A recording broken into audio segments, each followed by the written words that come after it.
हाय बच्चों। तो रिसेंटली हमने अभी मॉडर्न फिजिक्स खत्म किया है, जहाँ पे हमने बेटा एटॉमिक स्ट्रक्चर, डुअल नेचर और न्यूक्लियाई तीनों चैप्टर्स पढ़ लिए हैं। अब बारी आती है थोड़ा प्रैक्टिस करने की। वैसे तो मैंने क्लास में भी बहुत सारे क्वेश्चंस कराए थे, बट एक मैंने ये प्रैक्टिस सेशन आपके लिए प्लान किया बेटा। अब इसमें कुछ क्वेश्चंस हम लोग आज प्रैक्टिस कर लेंगे, ताकि आपका मॉडर्न फिजिक्स, चलो थ्योरी आपने पढ़ ली, कुछ क्वेश्चंस आपने कर लिए स्टैंडर्ड वाले, अब थोड़ा आपको कॉन्फिडेंस भी मिल जाए कि यार ठीक है मेरे से सवाल बन रहे हैं। तो सबसे पहले हम लोग शुरू कर रहे हैं बेटा न्यूक्लियाई के बेसिक्स से, बिल्कुल है ना, एकदम बेसिक से शुरू कर रहे हैं। पहला क्वेश्चन आप देखोगे बेटा तो ये कह रहा है कि इनमें से आइसोटोप, आइसोबार और आइसोटोन तीनों कौन कौन से में हैं, है ना। तो देखो यार, आइसोटोप अगर आप पहचानना चाहते हैं तो आइसोटोप में क्या होता है ना, जेड नंबर सेम होना चाहिए, है ना, जेड सेम होना चाहिए, यानी कि नंबर ऑफ प्रोटॉन्स आपका सेम होना चाहिए। आइसोबार में Z अलग हो सकता है बट A सेम होना चाहिए। बस इतना अगर आपको पता है तो शायद आप ढूंढ लोगे। तो यहां पे देखोगे यहाँ Z तो दोनों का सेम है, तो ये आइसो टोप हो सकता है। बट ये देखो आइसो बार नहीं है, क्योंकि यहाँ पे अलग अलग है 197 198। तो जो अपना ऑप्शन है बेटा वो D आ रहा होगा मेरे ख्याल से, है ना, D आ रहा है बिल्कुल। देखो यहाँ पे Z सेम है 1 1, भले ही A अलग अलग है, तो इसको कहते हैं आइसोटोप, है ना, नंबर ऑफ प्रोटॉन्स सेम। यहाँ पे आप देखेंगे तो total number of nucleon same है, यानी कि ऊपर जो ए होता है वो सेम है 3 3, भले ही जेड अलग अलग हो, प्रोटॉन भले अलग अलग हो, बट टोटल जो न्यूक्लियॉन है वो सेम है। तो ये आपका कहला जाएगा बेटा आइसोबार। और आइसोटोन जो होता है ना, लास्ट वाला आइसोटोन, इसमें बेटा न्यूट्रॉन नंबर सेम होना चाहिए। अब न्यूट्रॉन नंबर कैसे निकालते हैं, ए माइनस जेड से। तो 197 माइनस 79 और 198 माइनस 80 एग्जैक्ट सेम आंसर आएगा जब आप दोनों को माइनस करोगे। तो इनमें क्या सेम आ रहा है, neutron, hence it is isotones, है ना। अब मैं ऐसे ही फटाफट छोटे छोटे क्वेश्चंस हैं डिस्कस करते जाता हूं, आपका पूरा मॉडर्न फिजिक्स एक बार जो है रिवाइज भी हो जाएगा, ठीक है। Size of the nucleus, mass number of iron nucleus is 56, यानी कि ए का वैल्यू 56 है। न्यूक्लियर डेंसिटी, तो मैंने आपको पढ़ाया बेटा कि न्यूक्लियर डेंसिटी ए पे डिपेंड ही नहीं करती है, चाहे कितना भी ए हो, कोई सा भी एलिमेंट हो, लगभग मैंने क्लास में कैलकुलेट करके दिखाया था कि लगभग 3 इंटू 10 की पावर 17 के ऑर्डर का आता है। तो यहाँ पे 10 की पावर 16 है, 18 है, 15 है, एक ही ऑप्शन बचा ये वाला। तो मैंने बोला लगभग यहाँ पे 3 के आसपास आता है और ये 10 की पावर 17, ठीक है, डन। तो बी इज द आंसर बेटा। आगे बढ़ते हैं, order of magnitude of density of uranium nucleus. Uranium nucleus कोई सा भी न्यूक्लियस हो, density does not depend on a, 10 की पावर 17 के ही ऑर्डर का आएगा, चाहे यूरेनियम हो चाहे आयरन हो, 10 की पावर 17 इज द आंसर, ठीक है। चलिए बहुत बढ़िया। The two nuclei have mass number in the ratio 1:3. Ratio of nuclear densities will be 1:1. क्योंकि अगेन सेम लॉजिक, A पे डिपेंड नहीं करता है density, density does not depend on A, यानी कि मास नंबर पे कोई डिपेंड नहीं करता डेंसिटी बिल्कुल भी, है ना। तो 1:3 भले ही मास नंबर का रेशियो, डेंसिटी को कोई फर्क ही नहीं पड़ता, वो बोलेगा भाई मैं तो सेम ही हूं हर A के लिए। तो 1:1, डन। चलिए बहुत बढ़िया, आगे बढ़ते हैं। अगला क्वेश्चन है, radius of A spherical nucleus, है ना, स्फेरिकल न्यूक्लियस का जो रेडियस है वो निकाला गया 3.6 फर्मी या फिर फेम्टोमीटर। तो what is the mass number of nucleus most likely B, most likely मतलब क्लोजेस्ट कौन सा आ रहा होगा। तो यार देखो, जो रेडियस होता है उसका एक फॉर्मूला होता है R0 A की पावर 1/3, ठीक है। अब ये जो R है बेटा, यानी कि रेडियस, वो कितना दिया है 3.6 फेम्टोमीटर। R0 की जो वैल्यू होती है ना 1.1 इंटू 10 की पावर -15 होती है, यानी कि 1.1 फेम्टोमीटर होती है। तो आप लिखोगे 1.1 फेम्टोमीटर और A की पावर 1/3, ये बन जाएगा। फेम्टोमीटर तो चलो मैंने यूनिट के लिख दिया, है ना, यहाँ पे लिखने की जरूरत नहीं है यूनिट को, ठीक है ना, दोनों सेम ही यूनिट है। तो ये इक्वेशन बन रहा है। अब ये 1.1 बाई मतलब 3.6 बाई 1.1, अब 1.1 से पूरा पूरा कैंसिल हो नहीं रहा है, 1.2 ले लेते हैं ना लगभग, है ना। तो A की पावर 1/3, 12 या 36, तो ये कितना आ जाएगा बेटा 3। तो 3 इज इक्वल टू A की पावर 1/3, दोनों तरफ क्यूब ले लो, तो 3 cube is equal to A, यानी कि 27 के आसपास आना चाहिए। हम आसपास क्यों कह रहे हैं, क्योंकि हमने 1.1 को 1.2 लेके सॉल्व किया है ना, इसीलिए क्वेश्चन में भी देखेंगे तो मोस्ट लाइकली लिखा हुआ था कि लगभग, है ना, आसपास। तो 27 इज द आंसर, ठीक है बेटा। चलिए बहुत बढ़िया, इसका भी रिवीजन हो गया आपका। अगला क्वेश्चन है, देखो एल्यूमिनियम और ये Te कौन सा एलिमेंट है आप बता देना, केमिस्ट्री का है ना।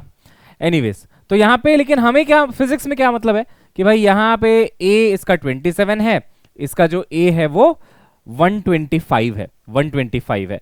हमें बस ये बोल रहा है कि भाई रेडियस बताओ दूसरे वाले का, पहले वाले का अगर 3.6 है तो दूसरे वाले का आप मेरे को रेडियस बता दो। तो मैं बोलूंगा ठीक है भाई, इसका जो रेडियस है वो लिखा जाएगा आर नॉट ए की पावर 1/3, ए है 27, 27 की पावर 1/3। दूसरे वाले का टीई का ये लिखा जाएगा आर नॉट और 125 ए है तो 125 की पावर 1/3। इसका मेरे को ऑलरेडी गिवन है कितना भाई 3.6 अपॉन इसका radius R T E is equal to ये आर नॉट कैंसिल 27 का 1/3 होता है 3, 125 का रूट 1/3 मतलब क्यूबिक रूट विल बी 5, है ना। डन हो गया। तो आर टी ई मेरा निकल जाएगा कितना 3.6 इंटू 5 डिवाइडेड बाई 3, ठीक है। तो यहां से आपका आंसर आ जाएगा, है ना। कौन सा वाला आंसर आ रहा है, तो आपका आंसर आएगा लगभग 6, है ना, 6 के आसपास आपका आंसर आ जाएगा, ठीक है बेटा, 6 के आसपास आपका आंसर आ जाएगा। 5 इंटू 3.6 डिवाइडेड बाई 3, 6 फेम्टोमीटर आंसर है। तो ऐसे अगर किसी एक का रेडियस दिया है तो किसी दूसरे का मैं रेडियस निकाल सकता हूं। डन, चलिए बहुत बढ़िया, आगे बढ़ते हैं, आइए। हाँ, how much mass has to be converted into energy to produce electric power of इतना मेगावाट फॉर 1 आवर। इसको आप ट्राई करो, मैं अभी 1 सेकंड में आया ना, अभी आया।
हाँ जी बच्चों, क्या आंसर आया भाई। देखो, how much mass has to be converted into energy to produce electric power इतना फॉर 1 आवर, 1 घंटे के लिए इतना पावर मेरे को प्रोड्यूस करना है। तो यार मुझे पता है कि एनर्जी और मास दो बोथ आर इक्विवेलेंट, E बराबर एम सी स्क्वायर। तो अगर मेरे को ये पता चल गया कि कितनी एनर्जी प्रोड्यूस करनी है तो एम सी स्क्वायर से मैं मास निकाल लूंगा, है ना। अब देखो एनर्जी कैसे निकालेंगे। एनर्जी होता है बेटा पावर मल्टीप्लाइड बाई टाइम। तो पावर मेरे को कितना दिया है 500 मेगावाट, मतलब 10 की पावर 6 भी करना पड़ेगा, अब ये वॉट में कन्वर्ट हो गया। मल्टीप्लाइड बाई टाइम, कितने घंटे 1 घंटे, 1 घंटे मतलब कितना सेकंड, तो 3600 सेकंड, है ना बेटा, 3600 सेकंड। यहां से मुझे पता चलेगा कि कितनी एनर्जी की आवश्यकता है, इतनी एनर्जी मुझे चाहिए। अब ये एनर्जी होता है is equal to M C square. मेरे से पूछ रहा है कितना मास होगा, कितना मास को कन्वर्ट करना पड़ेगा ताकि इतनी एनर्जी मिले। तो मास हो जाएगा डिवाइडेड बाई सी स्क्वायर। इधर आप सी स्क्वायर को नीचे ले आओ, है ना भाई, आप सी स्क्वायर को वहां से यहां से हटा के आप इसके नीचे ले आओ। सी स्क्वायर मतलब क्या है, स्पीड ऑफ लाइट का स्क्वायर, 3 इंटू 10 की पावर 8 का स्क्वायर, यानी कि 9 इंटू 10 की पावर 16। बस इसको सॉल्व करना है बेटा, है ना, just you have to solve this. आप जानते हैं मॉडर्न फिजिक्स में क्वेश्चन स्ट्रेट फॉरवर्ड आएंगे, बिल्कुल स्ट्रेट फॉरवर्ड आएंगे। बस आपको एक चीज का ध्यान रखना है कि कैलकुलेशन फास्ट और एक्यूरेट होनी चाहिए, अदरवाइज आपको सारे फॉर्मूले पता होंगे, कोई बहुत बड़े बड़े फॉर्मूले होते नहीं है बेटा, रखना है आंसर लाना है, ठीक है। तो यहां पे हमने जैसे ही किया कैलकुलेट किया, देखो 2 इंटू 10 की पावर -5 kg आ रहा है आंसर, ठीक है। चलिए बहुत बढ़िया, आगे बढ़ते हैं, आइए। अब देखो बाइंडिंग एनर्जी पर न्यूक्लियन, ये पर न्यूक्लियन वर्ड में बहुत गेम होता है, इसको ध्यान से पढ़ा करो। Binding energy per nucleon deuterium जो कि हाइड्रोजन का आइसोटोप है दिया है 1.115 मेगा इलेक्ट्रॉन वोल्ट। तो बताइए मास डिफेक्ट कितना है। तो हम जानते हैं कि बाइंडिंग एनर्जी बराबर 931.5 इंटू मास डिफेक्ट। अब मास डिफेक्ट देखो एएमयू में होना चाहिए, है ना, और उसने भी किस में पूछा है, unit mass, atomic mass unit, है ना, मास डिफेक्ट इन एएमयू ही पूछा, देखो एटॉमिक मास यूनिट में ही पूछा, एएमयू में। तो बाइंडिंग एनर्जी किस में होनी चाहिए, मेगा इलेक्ट्रॉन वोल्ट में, और बाइंडिंग एनर्जी दिया भी है मेगा इलेक्ट्रॉन वोल्ट में। तो जनरली बच्चा क्या करता है, यहां बाइंडिंग एनर्जी रख देता है, डिवाइडेड बाई ये कर देता है, तो डेल्टा एम की एक वैल्यू आ जाती है, उसको बोलता है यही आंसर है मेरा। लेकिन प्रॉब्लम क्या है, देखो ड्यूटेरियम हाइड्रोजन का वो आइसोटोप है जहां ए नंबर 2 होता है ना, ए की वैल्यू 2, एक प्रोटॉन एक न्यूट्रॉन, है ना। तो अगर उस लॉजिक से चला जाए तो बेटा ये तो पर न्यूक्लियॉन का है और आपके पास टोटल न्यूक्लियॉन 2 है, तो टोटल बाइंडिंग एनर्जी ये थोड़ी ना हुई, ड्यूटेरियम की टोटल बाइंडिंग एनर्जी हुई 2 इंटू 1.115, इसको आप डिवाइड करोगे 931.5 से, अब जो आंसर आएगा ना वो लगाना है भाई, है ना।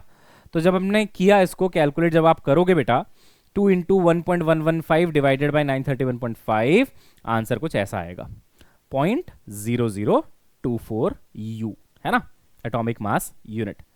समझ आ रहा है, यस। चलिए बहुत बढ़िया, आगे बढ़ते हैं। न्यूक्लियर फोर्सेस, आइए न्यूक्लियर फोर्सेस पे देखो क्या क्या क्वेश्चन बनते हैं। Force between two proton it's same as force between proton and neutron. तो बताइए नेचर ऑफ फोर्स कौन सा है ना। देखो न्यूक्लियस के अंदर एक प्रोटॉन है, एक प्रोटॉन है, एक प्रोटॉन है, एक न्यूट्रॉन है, इनके बीच में बराबर फोर्स लग रहा है। देखो इलेक्ट्रोस्टैटिक तो नहीं है ये, क्योंकि इलेक्ट्रोस्टैटिक तो नीचे वाले केस में लगेगा ही नहीं। क्यों नहीं लगेगा सर, बेटा इसलिए नहीं लगेगा, इसलिए नहीं लगेगा क्योंकि भाई यहां तो चार्ज ही नहीं है ना, न्यूट्रॉन का चार्ज ही नहीं, तो कैसे लगेगा। तो इलेक्ट्रोस्टैटिक तो नहीं हो सकता, ठीक। ग्रेविटेशन भी नहीं हो सकता क्योंकि यहां पे मासेस का थोड़ा सा चेंज हो जाता है, और वैसे भी हम लोग ना मास मतलब ग्रेविटेशन फोर्स न्यूक्लियस में कंसीडर करते भी नहीं है, ठीक है ना। अब देखो क्या बोल रहा है, वीक न्यूक्लियर फोर्स, ये लगता नहीं है यहां पे, strong nuclear force is the answer, क्योंकि न्यूक्लियस के अंदर स्ट्रॉन्ग न्यूक्लियर फोर्स लगता है ना।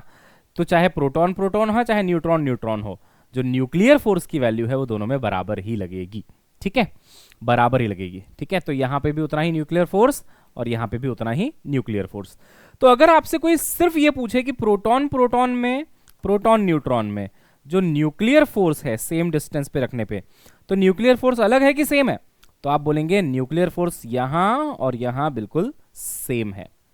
लेकिन एक क्वेश्चन नेट फोर्स का भी आता है ना, अभी कराऊंगा, चलो देखते जाओ, उसमें कुछ और होगा आंसर, देखते हैं। A nuclear force is purely electrostatic, बकवास। इनवर्स स्क्वायर नहीं, equal in strength to gravitation बिल्कुल नहीं, शॉर्ट रेंज फोर्स बिल्कुल सही है, शॉर्ट रेंज फोर्स है ना बेटा। डिस्टेंस काफी कम होना चाहिए, ऑर्डर ऑफ फेम्टोमीटर में होना चाहिए, तभी लगता है। अट्रैक्टिव भी हो सकता है, रिपल्सिव भी हो सकता है। 0.8 फेम्टोमीटर से अगर डिस्टेंस कम हो गया तो रिपेल भी करने लगता है। ये सब मैंने क्लास में करवाया है, पूरा एक आपको स्लाइड दिखाया था, अगर आपको याद होगा ये वाला, है ना। तो अट्रैक्टिव लगता है अगर डिस्टेंस ग्रेटर देन 0.8 फेम्टोमीटर और अबव, और रिपल्सिव जब लेस देन 0.8 फेम्टोमीटर, बहुत पास आ गए ना, 0.8 से कम हो गया फेम्टोमीटर से, तो रिपेल भी करने लगता है ना। ये सारा आपका सारा पॉइंट मैंने क्लास में आपको करवाया है बेटा। चलिए आगे बढ़ते हैं, आइए। Two nucleons are at a separation of 1 fermi, है ना, 1 फर्मी। 1 फर्मी का मतलब क्या हुआ, 0.8 फर्मी से ज्यादा, मतलब अट्रैक्शन होगा ना, बिल्कुल अट्रैक्शन होगा। रिपल्शन कब होता है, जब 0.8 से कम हो जाए तभी रिपल्शन होता है। 1 फर्मी में तो अट्रैक्शन ही हो रहा होगा, अट्रैक्शन हो रहा है, ठीक है। The net force between them is F1 if both are neutron, बोलता है अगर दोनों न्यूट्रॉन है ना, ये भी न्यूट्रॉन है, ये भी न्यूट्रॉन है, देखो न्यूट्रॉन न्यूट्रॉन है, तो इनके बीच में जो फोर्स लगा नेट, किसी भी एक पार्टिकल पे जो फोर्स लगा नेट, वो नेट की बात कर रहा है, वो नेट कितना है, F1। अच्छा F2 हो जाता है वो अगर दोनों प्रोटॉन है, मान लीजिए ये भी प्रोटॉन है ये भी प्रोटॉन है, तब जो फोर्स लग रहा है वो F2 हो गया, ठीक। और F3 हो जाता है अगर एक प्रोटॉन है और दूसरा न्यूट्रॉन है, सब सेम डिस्टेंस में है, लेकिन अब फोर्स F3 लग रहा है, तो इसको कंपेयर करना है। तो जनरली बच्चा पता है क्या बोलता है, बच्चा बोलता है सर आपने अभी तो सिखाया था कि प्रोटॉन प्रोटॉन हो या प्रोटॉन न्यूट्रॉन हो, न्यूक्लियर फोर्स तो सेम ही लगता है, बिल्कुल सही सिखाया था। बट वो न्यूक्लियर फोर्स पूछ नहीं रहा तुमसे, उसने बस एक वर्ड लिख दिया यहां पे, नेट फोर्स। अब नेट में तुमको न्यूक्लियर भी लेना पड़ेगा और इलेक्ट्रोस्टैटिक भी लेना पड़ेगा, अगर वहां पे इलेक्ट्रोस्टैटिक है तो। फॉर एग्जाम्पल, जहां न्यूट्रॉन प्रेजेंट है बेटा, न्यूट्रॉन तो न्यूट्रल है, तो यहां कोई इलेक्ट्रोस्टैटिक नहीं हो सकता, कोई इलेक्ट्रोस्टैटिक नहीं हो सकता, तो यहां कोई दिक्कत नहीं है। यहां बस अट्रैक्टिव कौन सा है बेटा, न्यूक्लियर फोर्स है ना, इसको मैंने F3 बोला। अच्छा देख, यहां भी न्यूट्रॉन न्यूट्रॉन, कोई इलेक्ट्रोस्टैटिक पॉसिबल नहीं है, चार्ज ही नहीं तो कहां से इलेक्ट्रोस्टैटिक होगा, तो ये भी आपका attractive nuclear force only, nuclear force only. तो ये और ये तो बराबर ही होंगे ना भाई, इसमें तो कुछ और नहीं आ रहा ना, नेट में कुछ और आ ही नहीं रहा है ना, इलेक्ट्रोस्टैटिक तो आ ही नहीं रहा, तो net is equal to nuclear only. एक ही फोर्स लग रहा है, न्यूक्लियर। ग्रेविटेशन तो हम पहले ही नेग्लेक्ट कर चुके हैं, आपको बताया था पहले पढ़ाते समय कि ग्रेविटेशन तो हम नेग्लेक्ट करके चलते हैं, ठीक है ना। तो भाई अगर ये दोनों सेम केस बन रहा है कि नो इलेक्ट्रोस्टैटिक, तो यार F1 और F3 तो बराबर है। अब F1 और F3 कहां बराबर दिख रहे हैं, यहां तो नहीं दिख रहे, यहां भी नहीं दिख रहे, यहां भी नहीं दिख रहे, यहां दिख रहे हैं, यही वाला ऑप्शन है अपना। लेकिन ये भी प्रूफ कर देते हैं कि F1 F3 बराबर तो हैं, लेकिन F1 F3 ज्यादा भी हैं, F2 से ज्यादा हैं, इससे ज्यादा है, यानी कि यहां पे फोर्स कम लग रहा है। ये तो बात हुई ना, F2 को पीठ दिखा रहे हो ना आप, F2 छोटा है मतलब, है ना। आइए देखते हैं F2 क्यों छोटा है, कैसे छोटा है, काहे छोटा है। देखो हाँ, F2 पे क्या हो रहा है, प्रोटॉन प्रोटॉन आ गए, तो जो न्यूक्लियर फोर्स है वो तो अपना काम कर रहा है। अगर मैं इसी क्वेश्चन को थोड़ा सा मॉडिफाई कर दूं और मैं बोलूं कि बताओ जो न्यूक्लियर फोर्स है बिटवीन देम, उसको कंपेयर करो, उस तो आप बोलोगे यहां का न्यूक्लियर, यहां का न्यूक्लियर, यहां का न्यूक्लियर सब बराबर है, तो आंसर आता है F1 बराबर F2 बराबर F3, अगर न्यूक्लियर को ही कंपेयर कर रहे होते। लेकिन अब तो नेट को करना है। अब नेट में इसमें तो कुछ आया नहीं, न्यूक्लियर के अलावा इसमें भी नहीं आया, तो कोई दिक्कत ही खत्म हो गई। लेकिन इसमें तो नेट में एक और फोर्स आएगा भाई, कौन है, इलेक्ट्रोस्टैटिक फोर्स। देखो ये भी पॉजिटिव, ये भी पॉजिटिव, दोनों प्रोटॉन, तो पॉजिटिव पॉजिटिव, तो रिपल्शन भी होगा बेटा, रिपल्शन भी होगा बेटा। अब सोचो, एक फोर्स राइट में, एक फोर्स लेफ्ट में, तो किसी भी एक प्रोटॉन का अगर तुम फ्री बॉडी डायग्राम बनाते हो, तो एक फोर्स इधर लग रहा है, एक फोर्स इधर लग रहा है, तो जब रिजल्टेंट निकालोगे तो इन दोनों फोर्सेस को माइनस करोगे कि प्लस करोगे, माइनस करोगे, ऑपोजिट डायरेक्शन है। किसी एक का देख लो ना बेटा, किसी एक का देख लो, नेट फोर्स के लिए किसी एक का देख लो, तो इधर और इधर दो फोर्सेस ऑपोजिट, तो माइनस ही तो करोगे, और माइनस करोगे तो नेट फोर्स कम ही हो जाना है इसके कंपैरिजन में। यहां तो कोई माइनस करने वाला नहीं था ना, यहां तो जितना है उतना ही है, बट यहां तो कोई माइनस भी कर रहा है उसको, तो ये फोर्स कम हो जाएगा, हेंस F2 इज लेस। तो kindly read the question very carefully, अगर ऐसा कोई क्वेश्चन आता है कि भाई वो आपसे नेट फोर्स के बारे में पूछ रहा है या फिर वो सिर्फ न्यूक्लियर फोर्स को ही कंपेयर करने बोल रहा है। मैं फिर से आंसर रिपीट कर देता हूं, अगर वो न्यूक्लियर फोर्स को पूछेगा कि कंपेयर करो, तो आप बोलेंगे तीनों में न्यूक्लियर फोर्स बराबर है। लेकिन अगर वो नेट फोर्स पूछेगा, तब आप बोलोगे कि नेट यहां पे कम हो जाएगा, क्योंकि न्यूक्लियर के ऑपोजिट एक इलेक्ट्रोस्टैटिक भी आ रहा है। इन दोनों में कोई इलेक्ट्रोस्टैटिक नहीं है, सिर्फ न्यूक्लियर है, तो इन दोनों का बराबर रहेगा और ज्यादा भी रहेगा। ज्यादा क्यों, क्योंकि कोई कैंसिल करने वाला नहीं है। आइए आगे बढ़ते हैं, next question. All the nucleons in an atom are held by coulombs नहीं, वॉन्डर वॉल्स नहीं, न्यूक्लियर। यस, न्यूक्लियर फोर्सेस की वजह से स्टेबल होता है न्यूक्लियस, है ना। चलिए बहुत बढ़िया। Radio activity, which of the following can be emitted by radio active substance during their decay. Neutrinos बिल्कुल निकलते हैं, आपको पढ़ाया है बीटा प्लस डिके में, पॉजिट्रॉन डिके में न्यूट्रिनोस निकलते हैं। हीलियम न्यूक्लियाई, बिल्कुल अल्फा पार्टिकल मतलब helium nuclei, alpha alpha decay जो होता है उसमें अल्फा ही तो बाहर आता है, अल्फा मतलब हीलियम। इलेक्ट्रॉन बिल्कुल बीटा माइनस डिके में, तो लिख भी देता हूं मैं, ये आपका बीटा प्लस डिके में निकलता है, यानी कि पॉजिट्रॉन एमिशन। ये आपका अल्फा डिके और ये आपका बीटा डिके या फिर बीटा माइनस डिके। तो all of these is the answer, है ना, तीनों निकल सकते हैं बाहर, है ना, बिल्कुल। चलिए आगे बढ़ते हैं। Consider alpha beta gamma each having same energy 0.5 mega electron volt. Increasing order of penetrating power, पता नहीं क्यों लेकिन ये नीट को बड़ा पसंद है क्वेश्चन, एनटीए को, है ना, कई बार पूछ चुकी है और आगे भी पूछ सकती है, तो आप इसको याद रखिए। अल्फा बीटा गामा, अल्फा की पेनिट्रेटिंग पावर सबसे कम होती है, बीटा की थोड़ी ज्यादा, और गामा की पेनिट्रेटिंग पावर सबसे ज्यादा होती है। हमें अगर बताना था इंक्रीजिंग ऑर्डर ना, इंक्रीजिंग ऑर्डर, तो सबसे कम, फिर उससे ज्यादा, फिर सबसे ज्यादा, अल्फा बीटा गामा, ठीक है। हाँ बट एनर्जी को सेम रखा है हमने, है ना, एट सेम एनर्जी। कुछ भी कंपेयर कर रहे हो तो कोई चीज तो कांस्टेंट रखोगे ना, तो एनर्जी कांस्टेंट रख के कंपेयर किया गया है। अच्छा, ये फ्यूजन फिजन का कल लेक्चर आया था, आपने अगर ध्यान से देखा होगा कल ये लेक्चर आ गया था। ये यहाँ पे स्लाइड्स गलती से डल गई हैं सारी, बट इसका यहाँ पे वास्तविकता से कोई लेना देना नहीं है, ये मैं पढ़ा चुका हूँ आपको, है ना। एक आधे घंटे का लेक्चर आया जिसमें मैंने पूरा फिजन फ्यूजन पढ़ाया भी है, क्वेश्चंस भी कराए हैं सारे के सारे, ये सारा है ना। लिक्विड ड्रॉप मॉडल टेस्ट भी पढ़ाया था मैंने आपको, ये क्वेश्चन कराया था मैंने आपको, ठीक है बेटा, ये क्वेश्चन कराया था, ये सारे क्वेश्चन हो चुके हैं कल वाली क्लास में, देख लेना आप एक बार, है ना, अगर नहीं दिखा है तो रिकॉर्डेड वीडियो सेक्शन में मिलेगा। And all these we have done, कि भाई अगर 1 ग्राम यूरेनियम अवेलेबल है तो कितनी एनर्जी प्रोड्यूस करेगा, ये सब हो चुका है। फ्यूजन भी हो चुका है, ये फ्यूजन है बेटा, फ्यूजन भी हो चुका है ना। अच्छा, अब आते हैं अपन डुअल नेचर में। इसमें मैंने हाफ लाइफ वाले क्वेश्चन नहीं रखे हैं क्योंकि वो सिलेबस में नहीं है, है ना। तो अब आते हैं बेटा डुअल नेचर में। डुअल नेचर में फोटो इलेक्ट्रिक इफेक्ट, आइए इसके सवाल करते हैं और फटाफट आपका बढ़िया सा रिवीजन भी हो जाएगा। Phenomenon of photo electric emission was discovered in 1887 by, ये क्वेश्चन मैं क्यों करा रहा हूं, कई बच्चों को यही लगता है कि आइंस्टाइन ने ही फोटो इलेक्ट्रिक इक्वेशन दिया था तो उन्होंने ही बताया होगा कि भाई देखो फोटो इलेक्ट्रिक एमिशन हो गया, बट ऐसा नहीं है। इन्होंने बताया था हमें कि फोटो इलेक्ट्रिक एमिशन नाम की कोई चीज होती है। इन्होंने तो एक सेटअप बना के फोटो इलेक्ट्रिक इक्वेशन को इजाद किया, वो एक अलग चीज है, बट ये कि भाई लाइट गिराओ तो इलेक्ट्रॉन निकलता है, ये पहले हेनरिक हर्ट्ज पता कर चुके थे, ठीक है। तो इसलिए 1887 में phenomenon of photo electric emission was discovered by Heinrich Hertz. Important point है क्योंकि कई बच्चों को नहीं पता होता, कंफ्यूजन होता है, कल को आ सकता है क्वेश्चन इससे, है ना। अच्छा, metal surface ejects electrons when hit by green light but none when hit by yellow light. अच्छा, ग्रीन लाइट पे इलेक्ट्रॉन निकल रहा है बट येलो में इलेक्ट्रॉन नहीं निकल रहा है। देखो, अगर आप पूरा स्पेक्ट्रम देखोगे, मतलब एटलीस्ट फॉर विजिबल रीजन, तो विबग्योर होता है ना। इस डायरेक्शन में जाओगे ना तो लैम्डा यानी कि वेवलेंथ बढ़ती है। अब जितना लैम्डा बढ़ेगा बेटा एनर्जी उतनी कम होगी, है ना। लैम्डा बढ़ेगा तो एनर्जी उतनी कम होगी, मानते हो ना भाई। वेवलेंथ बढ़ेगा तो एनर्जी कम होगी, मतलब रेड की एनर्जी कम है, ऑरेंज की थोड़ी सी ज्यादा है, येलो की थोड़ी सी ज्यादा है, ग्रीन की थोड़ी सी ज्यादा है उससे भी, तो इधर जाएंगे तो एनर्जी बढ़ रही है, मतलब इस डायरेक्शन में एनर्जी बढ़ रही है। उल्टा, इस डायरेक्शन में लैम्डा बढ़ रहा है और इस डायरेक्शन में एनर्जी बढ़ रही है।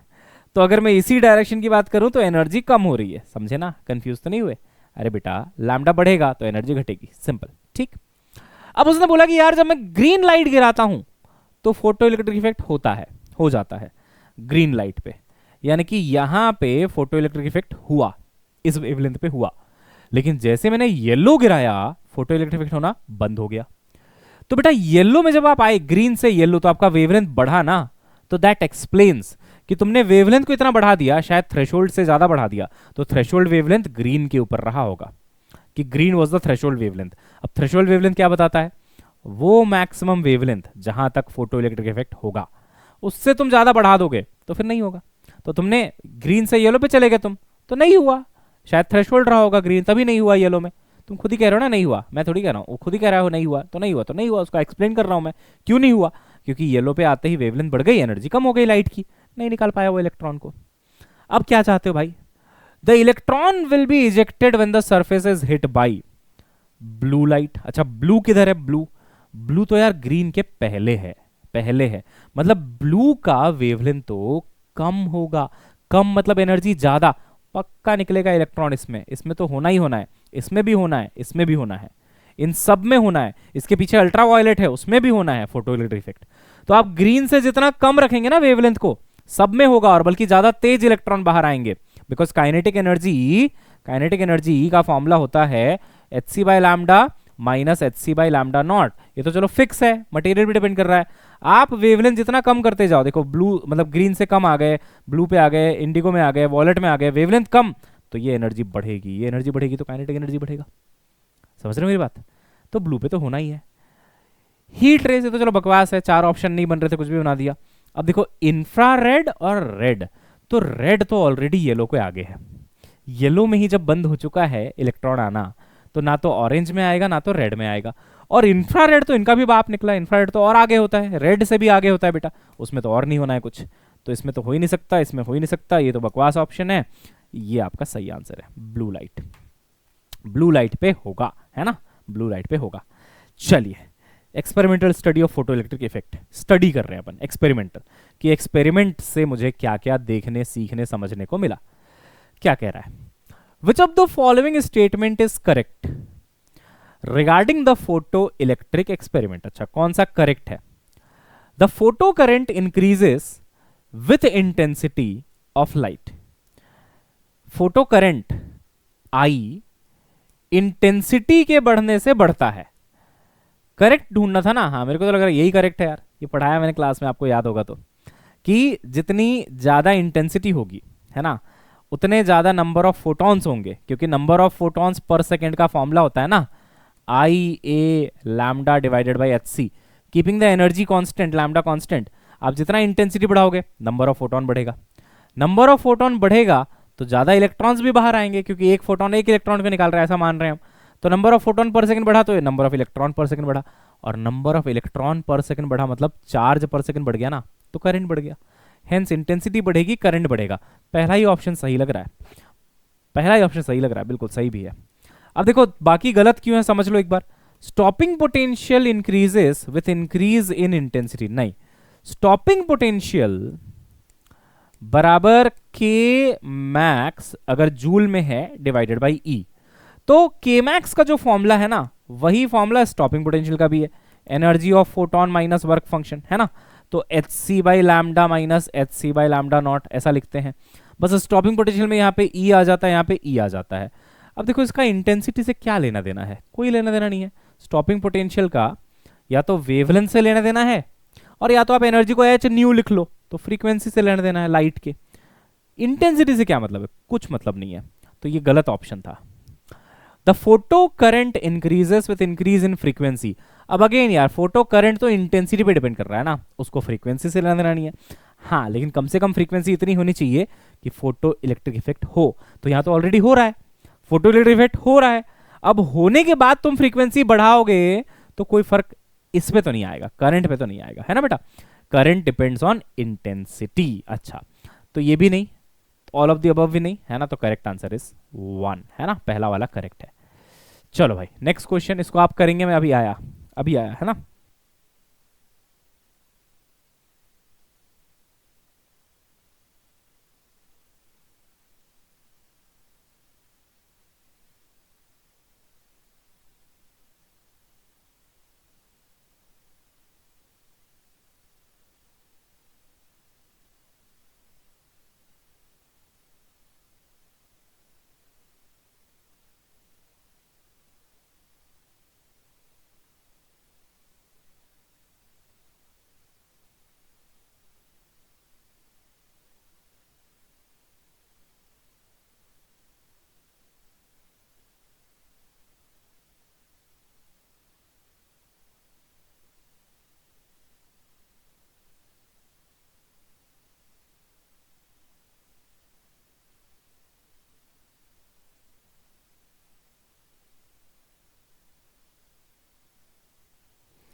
हाँ जी बेटा, क्या आंसर आया भाई? थ्योरेटिकल क्वेश्चन है, हो गया होगा। क्या कह रहा है, फोटो इलेक्ट्रिक इफेक्ट में फोटो करंट जो है वो किस पे डिपेंड करता है, बोथ इंटेंसिटी एंड फ्रीक्वेंसी। गलत बात, फोटो करंट की बात करेंगे तो सिर्फ इंटेंसिटी पे डिपेंड करता है। कौन सा ऑप्शन है देख लो, does not depend on frequency but depends on intensity. हाँ, यही वाला सही है ना। फ्रीक्वेंसी पे डिपेंड नहीं करता, किस पे करता है, इंटेंसिटी पे करता है। B is the answer. The maximum value of photo electric current is called saturation current. Maximum value of photo current is called saturation current, ठीक है। In photo electric effect the photo electric current is independent of frequency, है ना भाई, frequency, ठीक है। Frequency के independent होता है फोटो इलेक्ट्रिक करंट। कंसेप्ट सीख गए तो ऑप्शन बिना देखे ही सॉल्व कर दोगे आप। In photo electric effect stopping potential depends on, तो स्टॉपिंग पोटेंशियल का फॉर्मूला है H nu by E minus H nu naught by E, है ना। तो ये एच न्यू क्या है, फ्रीक्वेंसी। आपको मैंने ग्राफ भी बताया है क्लास में, स्टॉपिंग पोटेंशियल वर्सेस फ्रीक्वेंसी का ग्राफ भी बताया है। तो stopping potential depends on frequency. अब ढूंढ लो कहां है फ्रीक्वेंसी, ये रहा, ए इज द आंसर, है ना। ओ खेल हो गया, जल्दी जल्दी में खेल कर दिया हमने लगाया ए जल्दीबाजी में, बी ऑप्शन पढ़ा नहीं, एक्चुअली ए और बी दोनों सही थे। तो इससे एक लर्निंग भी मिलती है कि ज़्यादा जोश में आके फटाफट आंसर नहीं करना है ना, पहले पढ़ना है पूरा। चलो भाई पढ़ लेते हैं। दूसरा क्या बोल रहा था, नेचर ऑफ एमिटर मटेरियल। ओ हाँ सही बात है, क्योंकि ये जो थ्रेशोल्ड फ्रीक्वेंसी है यानी कि वर्क फंक्शन है यहाँ पे, यहाँ तो फ्रीक्वेंसी है ना ये न्यू नॉट, बट ये पूरे को क्या बोलते हैं, एच न्यू नॉट को वर्क फंक्शन बोलते हैं। वर्क फंक्शन तो मटेरियल पे डिपेंड करता है, और स्टॉपिंग पोटेंशियल लाइट की फ्रीक्वेंसी के साथ साथ इस पे भी तो डिपेंड कर रही है। अब जनरली जब हम क्वेश्चन कर रहे होते हैं तो हम बोलते हैं अच्छा मटेरियल को फिक्स रखा, फ्रीक्वेंसी चेंज किया, तो बताओ स्टॉपिंग पोटेंशियल फ्रीक्वेंसी के साथ कैसे चेंज होगी। तो इस पे हमारा ध्यान ही नहीं जाता है कभी, क्योंकि इसमें ध्यान नहीं जाता, हम सीधा बोलते हैं स्टॉपिंग पोटेंशियल फ्रीक्वेंसी पे डिपेंड करता है। तो हमने पहला ऑप्शन पढ़ा, फ्रीक्वेंसी, आगे बढ़ गए, देखो कांड हो गया ना। दूसरा ऑप्शन क्या था, नेचर ऑफ एमिटर मटेरियल, ये भी सही है, ये भी सही है, इस पे भी डिपेंड करता है भाई। तो ए और बी दोनों सही होगा। ठीक है, हाँ मैं अगर नेचर ऑफ मटेरियल सेम रख के फिर पूछूं कि अब किस पे, तो खाली फ्रीक्वेंसी बचेगी, है ना। ये तो आपने कांस्टेंट कर दिया उस केस में, जैसा कि ग्राफ राफ के क्वेश्चन में होता भी है ना, बट यहां पे दोनों लेना पड़ेगा, ए एंड बी। चलो, time taken by a photo electron to come out after photon strikes is approximately. देखो तुरंत जैसे कि फोटोन गया ना, ऐसा नहीं कि तुरंत इलेक्ट्रॉन बाहर आता है, थोड़ा सा डिले होता है, थोड़ा सा लैग होता है, और वो लैग बेटा लगभग 10⁻⁻10 सेकेंड का होता है, काफी कम है। 1 सेकेंड का 10⁻10वां हिस्सा, बहुत छोटा है, बट है, अब है तो है ना, क्या कर सकते हैं, थोड़ा सा तो है ही। अच्छा, in a photoelectric experiment, if both the intensity and frequency of light are double, then saturation photoelectric current will become। भाई करंट डिपेंड करता है इंटेंसिटी पे, इंटेंसिटी कितना हुआ है वो बताओ मुझे, इंटेंसिटी डबल हुआ है, फ्रीक्वेंसी भी डबल हुई है, बट उसका कोई भी फर्क नहीं पड़ेगा कहां, करंट के ऊपर। इंटेंसिटी डबल हुई है तो बस आपका फोटो करंट भी डबल हो जाएगा, तो is double is the answer, है ना, डबल इज द आंसर। ठीक है, photoelectric cell is illuminated by a point source of light 1 metre away. अगर सोर्स को 2 मीटर पे ले गए तो क्या क्या होगा, देखो मैं आपको बताता हूं, ये ना मैंने क्लास में पढ़ाया भी है कि अगर मान लो पॉइंट सोर्स है ना, मान लीजिए आपका पॉइंट सोर्स है, तो किसी भी दूरी r पे जो आपकी इंटेंसिटी होती है वो अगर आप प्रोपोर्शनल लिखना चाहो तो 1/r² के प्रोपोर्शनल होती है। बेसिकली फॉर्मूला होता है ना पावर अपॉन एरिया, तो पावर तो कांस्टेंट रहेगी, लाइट की पावर तो कांस्टेंट है, बट एरिया क्या हो जाएगा, एक स्फीयर में पूरी एनर्जी डिस्ट्रीब्यूट होती है, मैंने पढ़ाया था, स्फीयर का एरिया होता है बेटा 4πr², इसलिए r² आता है पॉइंट सोर्स के लिए, है ना। तो यहां पे भी पॉइंट सोर्स लिया गया था। तो बेसिकली जैसे ही मैं डिस्टेंस को देखो 1 से 2 कर रहा हूं, 1 से 2 डबल कर रहा हूं, तो यहां पे 2 का फैक्टर 2 का स्क्वायर हो जाएगा 4, इंटेंसिटी बनेगी 1/4, समझ रहे हो भाई। डिस्टेंस को तुमने डबल कर दिया ना, डबल कर दिया, तो डबल करोगे तो स्क्वायर भी तो करना पड़ेगा, डबल का स्क्वायर क्या होता है 4, तो 1/4 टाइम्स हो गया आपका इंटेंसिटी।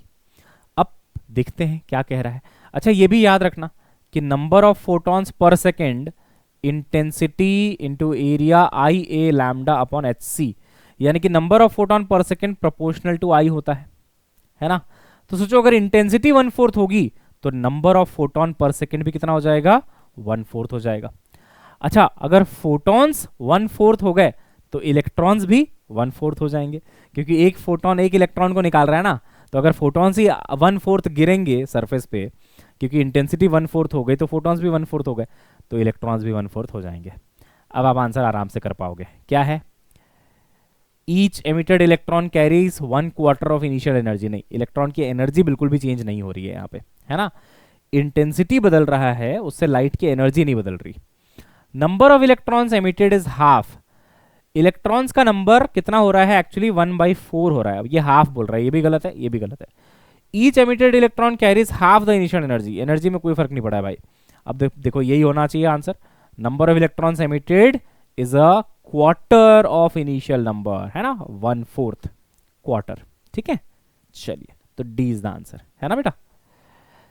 ओके नाइस, चलिए आगे बढ़ते हैं। आइए, light of wavelength lambda falls on a metal having work function HC by lambda naught, ये वर्क फंक्शन है।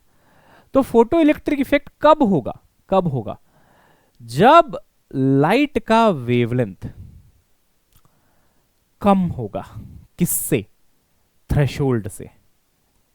सही है ना, यही पढ़ा है भाई। फ्रीक्वेंसी ज्यादा होनी चाहिए थ्रेशोल्ड से, लेकिन वेवलेंथ कम होना चाहिए। कभी भूल जाओ कि कम ज्यादा में कंफ्यूजन आया तो ऐसे याद रखना, एनर्जी होता है H C by lambda.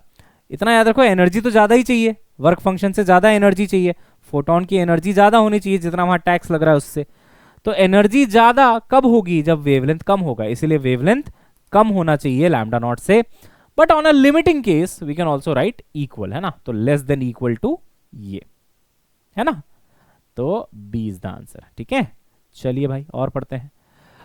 Photo electric cut off voltage, cut off voltage मतलब स्टॉपिंग वोल्टेज, जिसपे करंट कट ऑफ हो जाता है, जीरो हो जाता है।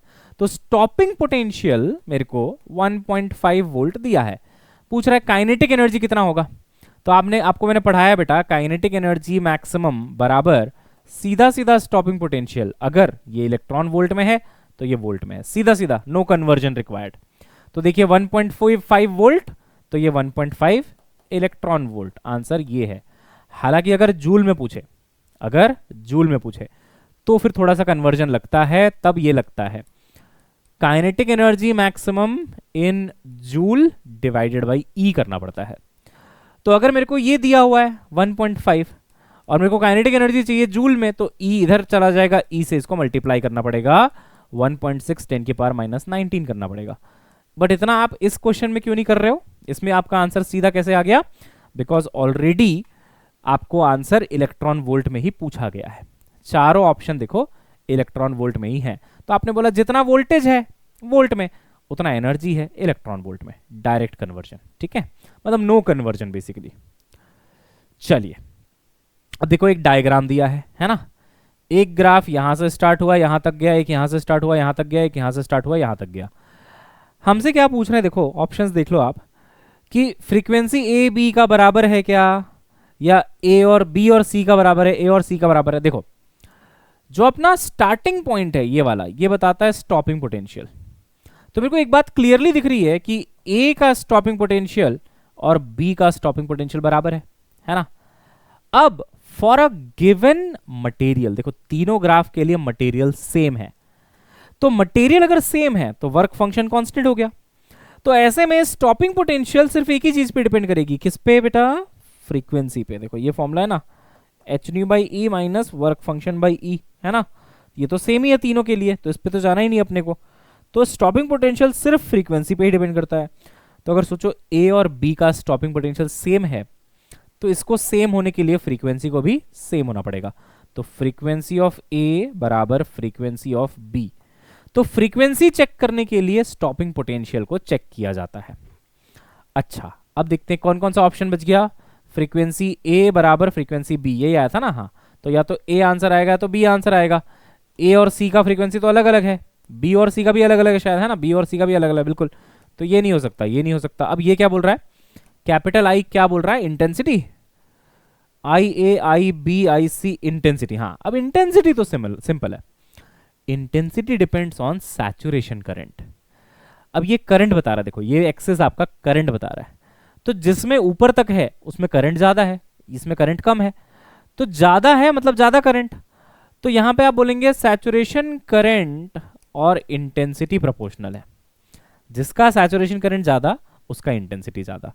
तो बी और सी का इंटेंसिटी ए से ज्यादा है, बी और सी का बराबर है भाई, इंटेंसिटी ऑफ बी बराबर इंटेंसिटी ऑफ सी, क्योंकि सेम ही जगह तक जा रहे हैं दोनों, और ये ज्यादा है ए से। अब देख लेते हैं कौन सा ऑप्शन मैच कर रहा है। ए और बी का इंटेंसिटी बराबर नहीं, बी और सी का बराबर है भाई। ए और बी का नॉट बराबर, नॉट बराबर, ए और बी का नॉट बराबर, सही बात है ना, ए का नीचे बी का ऊपर है, नॉट इक्वल, नॉट इक्वल। तो बस अपना आंसर ए हो गया। ठीक है, समझ आया है ना भाई, फ्रीक्वेंसी बराबर लेकिन इंटेंसिटी नॉट बराबर, राइट। चलिए बहुत बढ़िया। हाँ अब देखो, the electromagnetic theory of light failed to explain photoelectric effect, polarisation, diffraction, interference. Electromagnetic theory मतलब वेव, इलेक्ट्रोमैग्नेटिक वेव यानी कि वेव नेचर, किसको एक्सप्लेन नहीं कर पाया। तो वेव नेचर ने पोलराइजेशन को तो एक्सप्लेन किया, इंटरफेरेंस को भी किया, डिफ्रैक्शन को भी किया, बट फोटो इलेक्ट्रिक इफेक्ट के लिए हमें पार्टिकल नेचर की जरूरत पड़ी। आइंस्टाइन ने बोला कि हम फोटोन कंसीडर कर रहे हैं, फोटोन छोटे छोटे पैकेट्स ऑफ एनर्जी हैं, लाइक पार्टिकल्स ऑफ लाइट, तो पार्टिकल नेचर लेना पड़ा। तो electromagnetic theory of light could not explain this photo electric effect, है ना। Yes sir. Which one of the following statement is incorrect regarding wave theory of light, है ना। अब देखो यार, पूरा पढ़ोगे आप, मैं आपको डायरेक्ट बता देता हूं। Emission of electrons take place instantaneously. अब ये मैं डायरेक्ट इसलिए बता रहा हूं क्योंकि थोड़ी देर पहले मैं आपको समझाया था। क्या समझाया था? देखो, ये क्या कह रहा है कि emission of electrons take place instantaneously after the light is incident on the metal. हमें क्या ढूंढना था बेटा? इनकरेक्ट। इनकरेक्ट, है ना। तो which of the following statement is incorrect? तो देखो थोड़ा सा टाइम लग जाता है ना। देखो इसको पढ़ो आप। According to wave theory of light, electrons will take some time to collect the necessary energy for their emission. The time for emission will be more for light of less intensity, है ना। तो थोड़ा time लग जाता है। तो इसलिए incorrect कौन सा है? अपना सी है। बताया था ना 10 की पावर -10 सेकेंड वाला अभी थोड़ी देर पहले, है ना। चलिए, तो वेव नेचर ने बोला कि भाई थोड़ा टाइम लगेगा, जबकि ये क्या बोल रहा है? एमिशन में इंस्टेंटेनियस हो जाएगा, बट ऐसा होता नहीं है, ठीक है ना, थोड़ा सा समय लग जाता है। आइंस्टाइन्स फोटो इलेक्ट्रिक इक्वेशन, हाँ। अब देख बेटा, एक ग्राफ दिया है, ठीक है। Photo electric experiment, the graph of frequency and stopping potential V is given. इधर स्टॉपिंग पोटेंशियल V है, इधर आपका फ्रीक्वेंसी है, ठीक। From figure the value of Planck's constant is, है ना, प्लैंक्स कांस्टेंट इज। देखिए मैं आपको समझाता हूं, बहुत अच्छा सवाल है, समझिएगा। बेसिकली जो स्टॉपिंग पोटेंशियल का फॉर्मूला है वो है h new divided by E minus work function, है ना। अब ये कौन सी एक्सेस में है? y, तो इसको मैं लिख सकता हूं ना y बराबर mx प्लस सी टाइप्स, है ना, बिल्कुल। तभी वो स्ट्रेट लाइन बना है जहां पे c यानी कि इंटरसेप्ट नेगेटिव है, तो ये ग्राफ कहीं यहां से नीचे से स्टार्ट हुआ है, c बराबर नेगेटिव। अब इसमें सोचो प्लैंक्स कांस्टेंट कहां पे आ रहा है? यहां पे आ रहा है ना h, तो ये h बाई ई m को रिप्रेजेंट कर रहा है, जहां पे m होता है slope of the graph, slope of the graph. तो सोचो इसका जो स्लोप है, इसका जो बेटा स्लोप है वो क्या बता रहा है? m क्या बता रहा है? h by E. तो h क्या होगा? e मल्टीप्लाइड बाई स्लोप, है ना, e मल्टीप्लाइड बाई स्लोप। अब देख बेटा, छोटा छोटा यहाँ पे a b और यहाँ पे c लिखा हुआ है। अब देख हम लोग स्लोप कैसे निकालेंगे बेटा? h बराबर e इंटू स्लोप आ गया, स्लोप आता है y अपॉन x से, तो y की हाइट कितनी हो गई? ab हो गई। x कितना हो गया बेटा? bc हो गया, है ना। तो ab upon bc multiplied by e is the answer. कई बच्चों को लगता है कि इस ग्राफ का स्लोप प्लैंक्स कांस्टेंट देगा, लेकिन ऐसा नहीं है। इस ग्राफ का slope Planck constant divided by E देगा।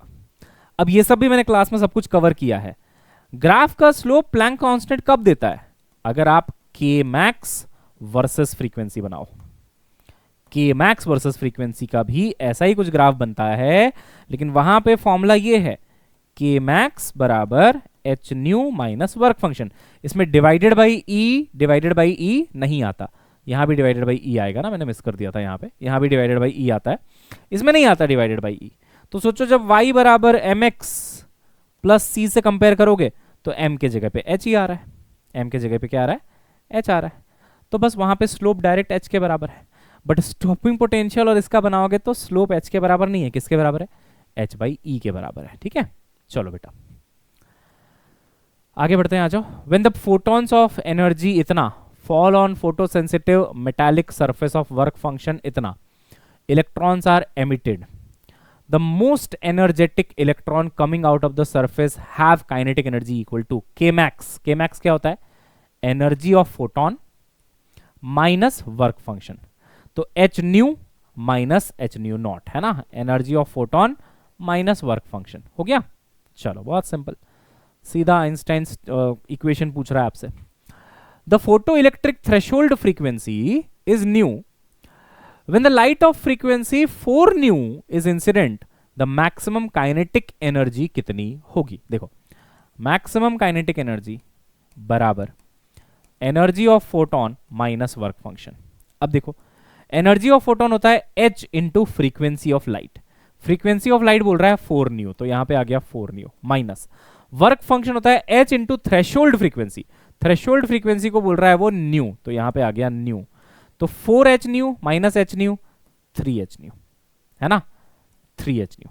डन, चलो 3h new is the answer, बहुत बढ़िया। Photo electric emission occurs only when the incident light has more than a certain minimum frequency, है ना भाई।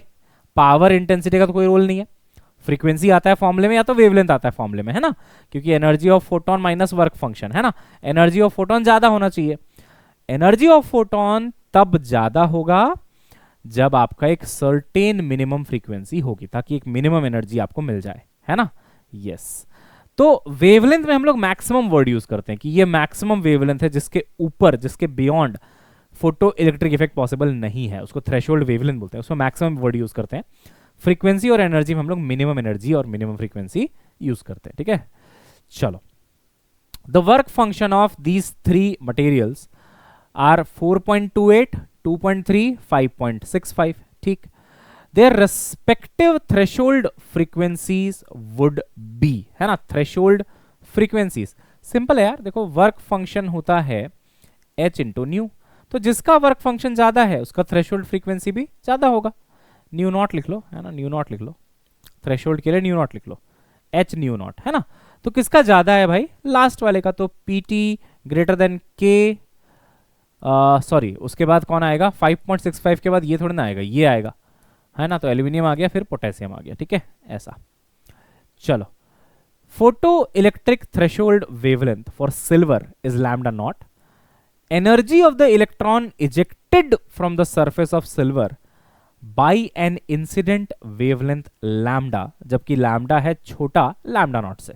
सिंपल है बिल्कुल। देखो एनर्जी कितना होगा, के मैक्स कितना होगा, H C by lambda minus H C by lambda naught, खत्म। तो एच सी को आप बाहर ले लो, 1 by lambda minus 1 by lambda naught, जो ऑप्शन आ रहा है देख लो। अच्छा सॉल्व करवाएगा क्या हमसे वो, अच्छा कर देते हैं भाई। तो लैम्डा इंटू लैम्डा नॉट, अब लैम्डा नॉट इधर गया और लैम्डा इधर गया, तो lambda naught minus lambda upon lambda lambda naught, ये वाला आंसर आ रहा है ना, बिल्कुल। चलो भाई बहुत बढ़िया। Photon of energy E ejects a photo electron from a metal surface जिसका वर्क फंक्शन है फाई नॉट, है ना। एक सेकेंड ना बेटा, जस्ट अ सेकेंड, ये तुम ट्राई करो।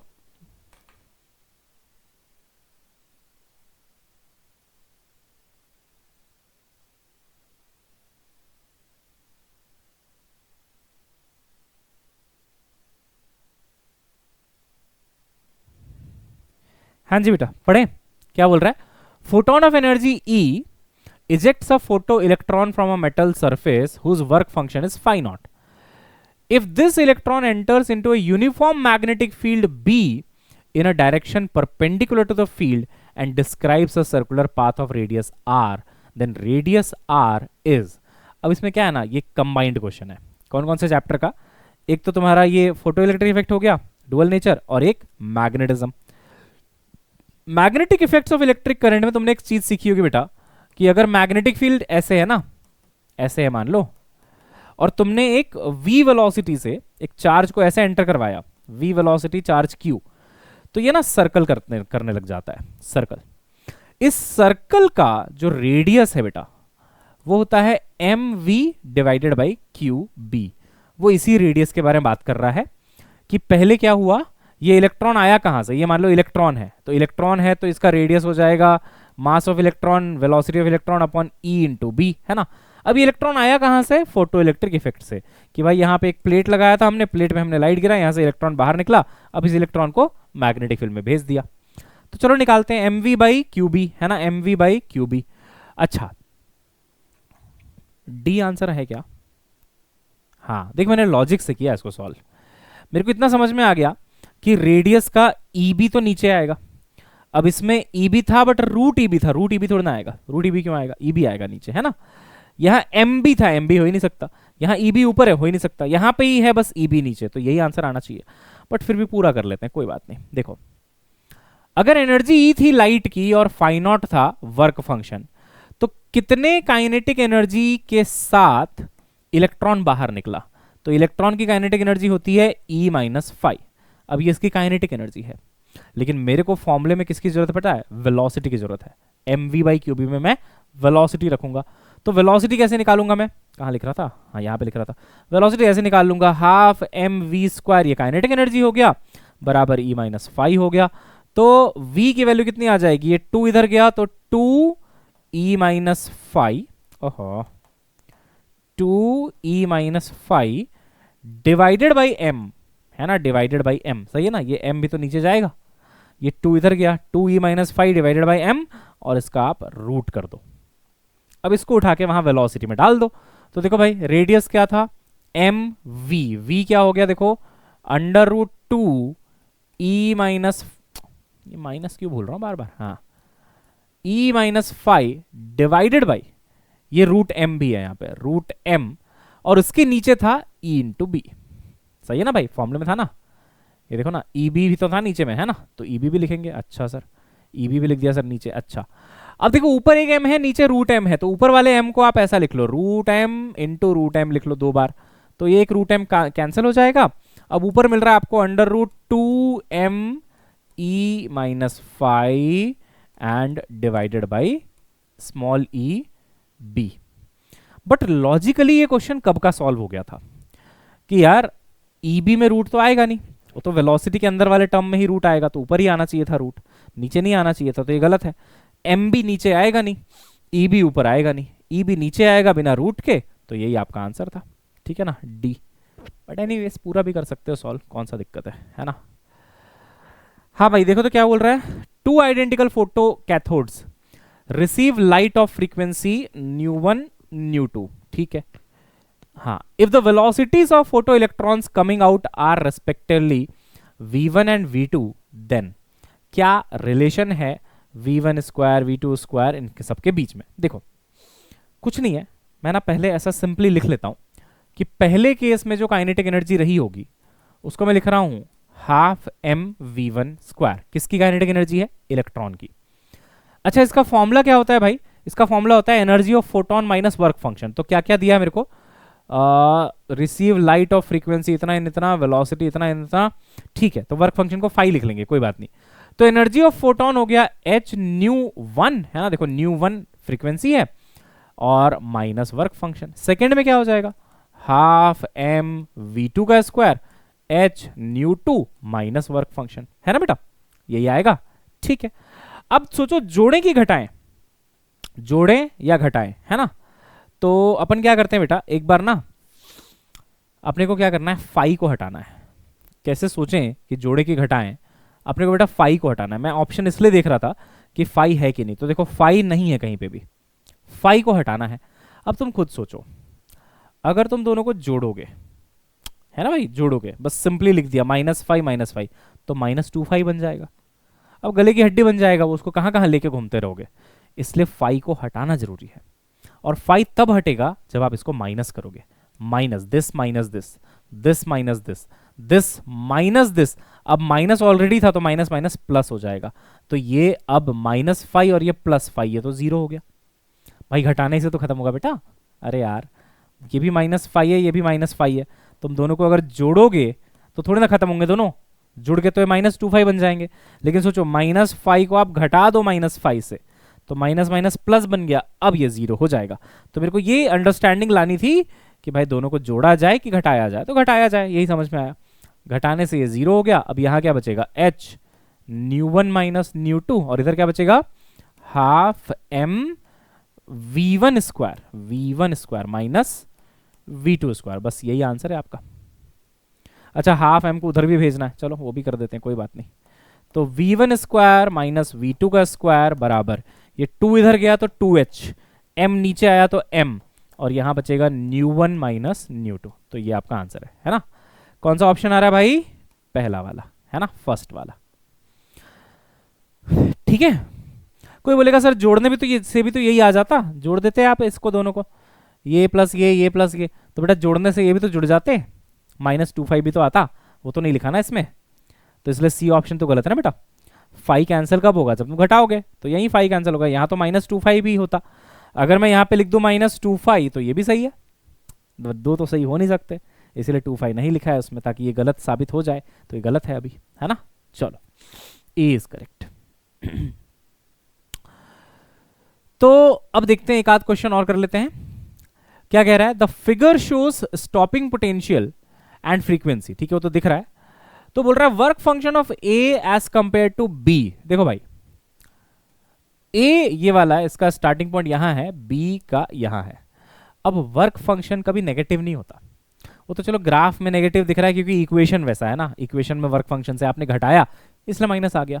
तो आप वर्क फंक्शन का ना खाली आप मैग्नीट्यूड कंपेयर करो, इसका मैग्नीट्यूड कम है, इसका मैग्नीट्यूड ज्यादा है, तो ए के लिए वर्क फंक्शन का मैग्नीट्यूड कम है, मान लो ये 2 है ये 5 है।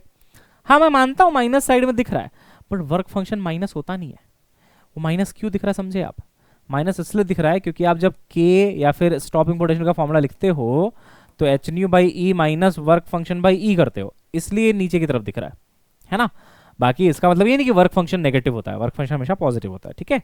कितना एनर्जी चाहिए to take out the electron, तो मेरे को दिख रहा है कि ए का कम है और बी का ज्यादा। अब क्या वर्डिंग यूज करिए, देखो work function of A as compare to that of B, तो ए का कम है तो लेस है ना, ए का कम है, hence less is the answer, ठीक है बेटा। अभी फोटोन के ऊपर कुछ कुछ क्वेश्चन है, देखो जैसे कि विच one of the following shows particle nature of light, photo electric effect, ठीक है ना। बाकी रिफ्रैक्शन को वेव नेचर से समझाया जा सकता है, वेव ऑप्टिक्स चैप्टर में हम लोग समझाते भी हैं आपको। इंटरफेरेंस तो बेटा वेव ही है, पोलराइजेशन में भी आप वेव ही देखते हो, इलेक्ट्रिक फील्ड के दो कंपोनेंट्स ऐसे ऐसे ऑसिलेट हो रहा होता है ना, ठीक है। तो बचा फोटो इलेक्ट्रिक इफेक्ट, ठीक है। Which one of the following statement about photon is incorrect, photon exert no pressure, ये तो बिल्कुल गलत है। फोटोन जब भी किसी सरफेस से टकराता है तो वहां पे कुछ ना कुछ प्रेशर एक्सर्ट करता है। Momentum of photon is H nu divided by C, rest mass of photon is 0, ये तो करेक्ट है। Energy of photon is H nu, ये भी सही है। तो भाई इनकरेक्ट कौन सा हुआ भाई, इनकरेक्ट हुआ पहला वाला, फोटॉन्स एक्सर्ट नो प्रेशर, गलत बात है, और वही मेरा आंसर है क्योंकि मेरे को गलत ही ढूंढना था, है ना भाई। आंसर वही तो होगा जो इनकरेक्ट है, इनकरेक्ट पहला वाला है।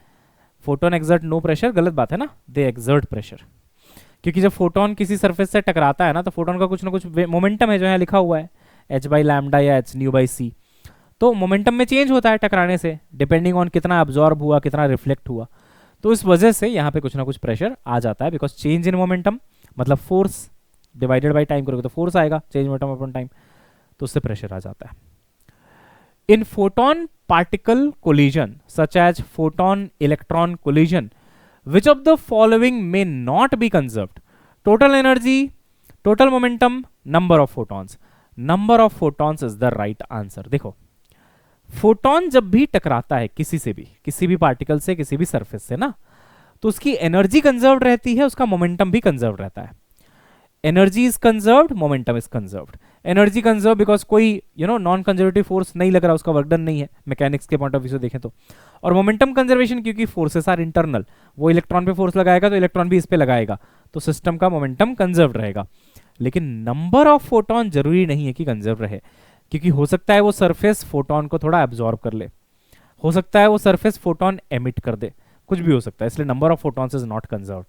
अब इस क्वेश्चन का एक्सप्लेनेशन मैंने dual nature of radiation matter की क्लास 1 में दिया था, जब मैं फोटोन की प्रॉपर्टीज पढ़ा रहा था, आप नोट्स देख लीजिएगा या वीडियो देख लीजिएगा, जहां पे मैंने बताया है कि जब फोटोन का कहीं भी कोलिजन होता है एनर्जी कंजर्व्ड रहेगी, मोमेंटम कंजर्व्ड रहेगा, लेकिन नंबर ऑफ फोटोन कंजर्व नहीं रहेगा। मतलब हो सकता है कि ये चेंज हो सकता है कंजर्व भी रहे, बट मे है ना, मे नॉट बी कंजर्व, तो नंबर ऑफ फोटॉन्स, ठीक है, अब्जॉर्ब हो सकता है या फिर एमिट हो सकता है ऐसे, ठीक है। तो हाँ लिखा हुआ है ना, टोटल एनर्जी मोमेंटम सेम रहता है, ठीक है। Rest mass of photon is 0, ठीक। n photons of wavelength lambda is absorbed by black body of mass m, momentum gained by the body is, भाई आपको पता है ना एक फोटोन का मोमेंटम क्या है, h बाई लैम्डा है ना, तो n से आप मल्टीप्लाई कर दो, ठीक है, n से आप मल्टीप्लाई कर दो। लीनियर मोमेंटम ऑफ इतना mega electron volt photon is, E बराबर पीसी, है ना, E बराबर पीसी, ये फॉर्मूला होता है बेटा, E बराबर पीसी। तो देखो एनर्जी मेरे को दिया हुआ है मेगा इलेक्ट्रॉन वोल्ट में, इसको मैं जूल में कन्वर्ट कर दूंगा क्योंकि मेरे को आंसर, अच्छा इलेक्ट्रॉन वोल्ट सेकेंड पर मीटर में चाहिए, तो कन्वर्ट नहीं करना पड़ेगा, बस आपको मेगा को 10 की पावर 6 लिख के इलेक्ट्रॉन वोल्ट में लिख देना है। उसके बाद आपको सीधा सीधा जो है फॉर्मूला लगा देना है। तो देखो मीटर पर सेकेंड मतलब स्पीड ऑफ लाइट मीटर पर सेकेंड में रहेगी, बट एनर्जी हमें इलेक्ट्रॉन वोल्ट में ही रखना है। अदरवाइज मुझे लग रहा था शायद वो न्यूटन मीटर पर सेकेंड में पूछेगा। सोचो अगर यहीं पे आंसर होता न्यूटन मीटर पर सेकेंड, जो मोमेंटम की असली यूनिट क्या होती है, एसआई यूनिट, असली क्या एसआई यूनिट क्या होती है, मोमेंटम होता है बेटा मास इनटू वेलोसिटी। तो मास हो गया आपका केजी मीटर पर सेकेंड, है ना। अब अगर मैं इसको सेकेंड से मल्टीप्लाई सेकेंड से डिवाइड कर दूं तो ये क्या बनेगा, न्यूटन बन जाएगा, है ना बेटा। तो वहां से बन जाता है आंसर, है ना, न्यूटन बन जाता है वो।